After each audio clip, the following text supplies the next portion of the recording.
So the very first thing you're going to want to do once you actually turn on your vehicle, like I have right here, you can see on the home screen, we actually just want to go down to the settings option, which is in the bottom right hand corner of the screen.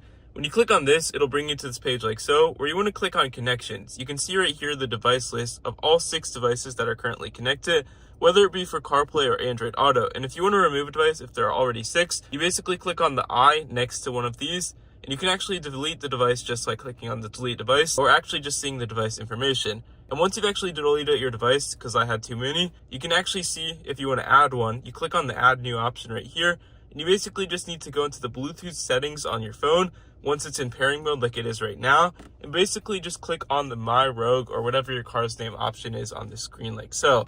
In doing so, once you select that, it'll basically just pair your phone to whatever the car you're trying to connect it with. And as you can see right here, my device is now connected to the vehicle. And if you want to disconnect it or end the car or just whatever you want to do with it, you click on the I and it's basically ready to go. You can always use voice recognition or anything like that. If you found this helpful, leave a like and subscribe down below. And happy listening to music or calling.